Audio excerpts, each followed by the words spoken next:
Welcome to A Go! A few weeks ago I had brought in some new inventory to my antique mall booth, and while I was moving things around, I had rolled my book rack down the hall out of my eye's view, and I heard these two ladies looking through them, and I heard them removing the dust jackets on at least two of the books. One of them making a tearing sound, which was an ex-library book with its plastic cover that was either glued or taped down, and it infuriated me, leading me to want to make this video. People removing dust jackets, or even worse, throwing them away, is one of the lamest trends today. I don't only sell books in my antique booth, I also collect them and greatly enjoy displaying them on the bookshelf the way I found them, sometimes with their dust jackets and sometimes without. All depending if they came with one, never had one, or were lost at some point. Hey, I even have dust jackets that are not even in great condition, but I leave them on anyway. I don't have closet space to be keeping all my dust jackets separate from their books. Aren't dust jackets for protecting the book in the first place? In the last few months, I've been getting into watching old TV shows on Amazon Prime, and I've noticed books sitting around in either their offices or their homes. I also want to show a few books in my own collection, and pointing out the different ways that books are presented by their publishers, with or without dust jackets.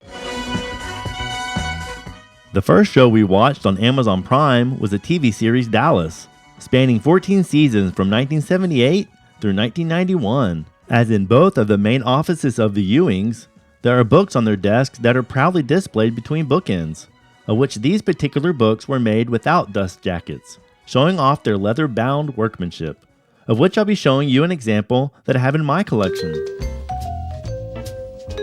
I am currently watching Frasier, which was aired from 1993 through 2004, and he proudly shows off his books with their dust jackets as his focal point in his apartment. He also displays them on the coffee table as well, as coffee table books should be displayed. Before I get to showing you some of my books, I just want to point out that I'm not 100% against people displaying their books without the dust jackets. I know it's very trendy to stack books to display decorative items. I feel that the problem lies within the YouTube community. While YouTubers are what they call influencers, sometimes they can be a bad influence without even really realizing it. I see nothing wrong with displaying books that way, but when it becomes such a trend that people find the cover more important than what's inside the book, then I say we have a problem. So anyway, let's get to showing you some books. I just picked up this book the other day for $1.99 at Goodwill. This was printed in 2000, but this says 2005 in it. And this is a history of interior design. 5th edition, I think is what it says. And it goes back from medieval times up to contemporary design from the period of this book. Let's see what it looks like. I also want to show what it looks like without the dust jacket. See, one other thing, see the dust jacket? It's ripped. It's in pretty good shape on this side and on the edge, on the spine, but it's ripped on the back. But that's how it goes. But this is how I display it on my shelves. So let's go ahead and show what it looks like, just to give you an idea. So people like to stack them up like this, 2 or 3 books with a decorative item on top. Picked up this, I don't remember, Goodwill as well, $1.99. The sculpture and drawing of Charles Umlauf.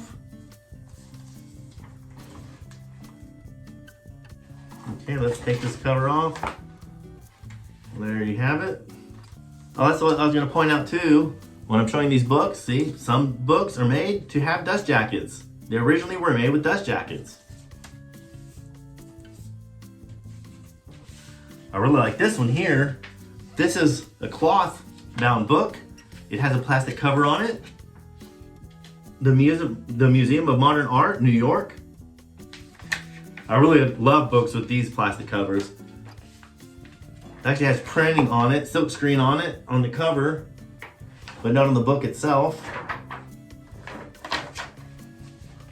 So this one's ready to go, already ready to display without the dust jacket. There are also books that were made to have a sleeve over it. The box, it slides out like this.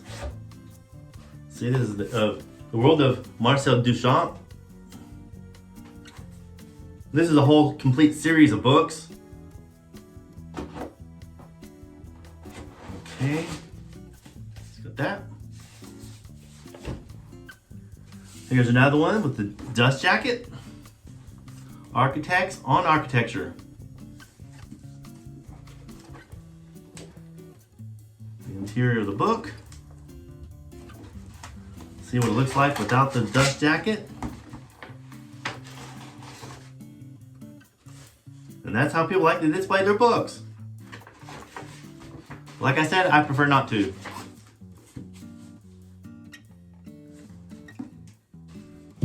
Okay, I found this book just the other day as well. And I don't think this ever had a dust jacket.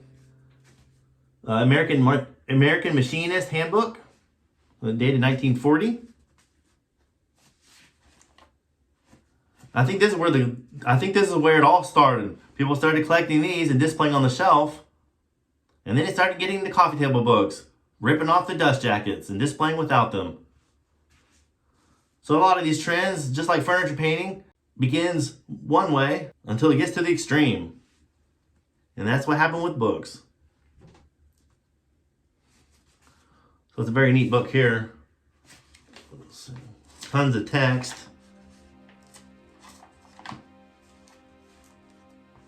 I think it has some drawings in here. It has some drawings towards the back.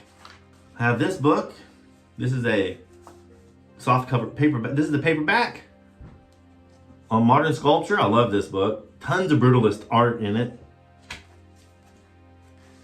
Just super fascinating book. I love this one. My favorite book in my collection, really.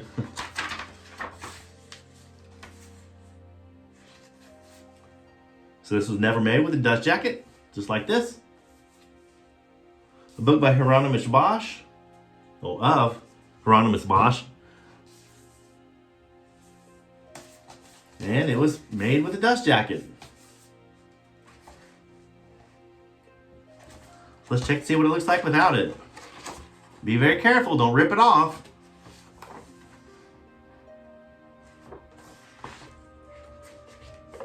While it does display without the dust jacket, look how much killer it looks with the dust jacket. Now this is the way to display it. Coming towards the end, here's a book on minimalist artist Bernard Newman. I've almost read the whole thing. I'm at the very end. Just cliff notes basically, or notations. And let's see. This does have a lot of very nice book, coffee table book. Let's see what it looks like. Oh, I hate taking these dust jackets off. I really do. Not very exciting with a dust jacket. But with the dust jacket, very, very classy. Now the book on Art Deco. This also has, this was a library copy. You can see it has a library copy. I'm actually really liking library copies. I used to not like them, but now I really like them because of the plastic that's been put on them to protect the books. Not just with the dust jacket, but also with this plastic cover. And you can actually do this with your own books, and I thought about doing it, but I've watched videos on YouTube about it, but I never put it to practice. Let's see, I don't even know if we can take this one off. Like I said, the lady had grabbed a book of mine. Yep, you can't. And she started ripping it off.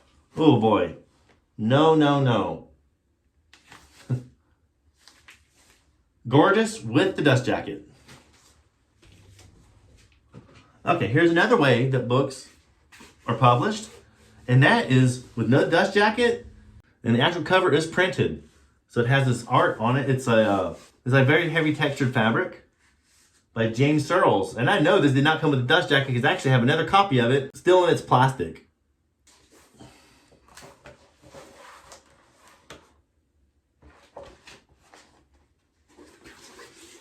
All right.